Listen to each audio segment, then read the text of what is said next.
वांग लिन के पीछे ancient one का सिर दिखाई दिया।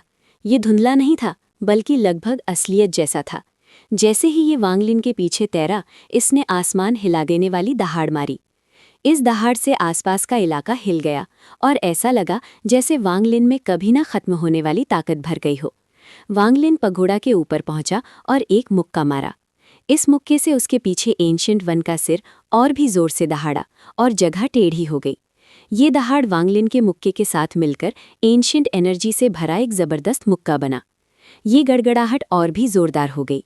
एक पल में वांग लिन का मुक्का पगोड़ा के ऊपर लगा। जोरदार गड़गड़ाहट गूंजी और पगोड़ा कांप उठा। वांग लिन एक कदम पीछे हटा और उसकी आंखों में ठंडक की एक चमक आ गई। फिर उसने एक गर्जना की और दूसरा मुक्का मारा। इससे जो पॉपिंग की आवाज़ें आई वे आसमान हिला देने वाली थीं।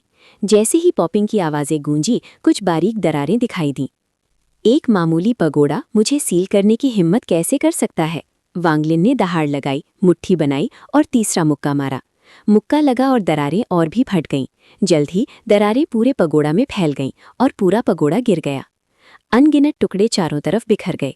अगर कोई बादलों के अंदर देखता तो उसे पगोड़ा गिरता हुआ और उसके टुकड़े तूफान की तरह बिखरते हुए दिखते। गिरे हुए पगोड़ा के अंदर से एक सुनहरी रोशनी भी चमकती हुई दिखती। वांग लिन शांति से अपने हाथ पीठ पीछे करके सुनहरी रोशनी से बाहर चला गया।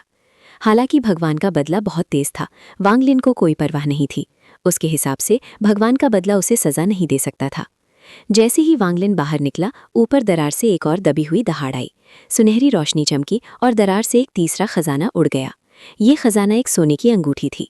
जैसे ही वो दिखाई दिया, दरार से सुनहरी रोशनी और भी तेज हो गई और पहले से कहीं ज्यादा ताकतवर प्रेशर दिखाई दिया। ये प्रेशर बादलों के पार फैल गया। बाहर सीटू नान और उसके साथियों ने ये प्रेशर महसूस किया और उनके दिल कांप उठे। उन्हें लगा जैसे वे आसमान की कभी ना खत्म होने वाली ताकत का सामना कर रहे थे।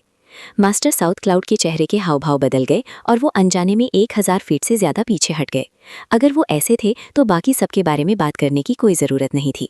सीटू नान समेत यहाँ मौजूद हजारों कल्टीवेटर तेजी से पीछे हट गए।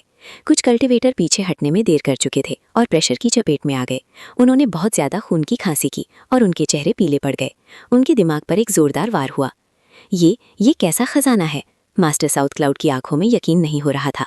अपने कल्टीवेशन लेवल से वो बता सकते थे कि प्रेशर किसी कल्टीवेटर से नहीं बल्कि एक खजाने से पड़ रहा था। बादलों के बाहर सिर्फ एक ही इंसान था जो खजाने के प्रेशर से दबा नहीं था। वो था दूसरी तरफ ओल्ड घोस्ट सान। उसके बाल बिना हवा के हिल रहे थे और जब वो बादलों में देख रहा था तो उसकी आंखों में एक अजीब सी रोशनी थी। पहली बार उसकी नज़र वांग लिन से हटकर सोने की अंगूठी पर गई। फेट सीलिंग रिंग, यही वो चीज़ है जिसे उसने अपनी यादों में तीसरे खजाने के तौर पर डिवाइन रिट्रीब्यूशन बनने के लिए सेट किया था। ये खजाना इमॉर्टल एस्ट्रल कॉन्टिनेंट पर भी थोड़ा मशहूर था। बदकिस्मती से ये डिवाइन रिट्रीब्यूशन बन गया और बदकिस्मती से मेरा शरीर। ओल्ड घोस्ट जान ने अपना सिर हिलाया और आह भरी, लेकिन उसकी आंखें अचानक चमक उठीं।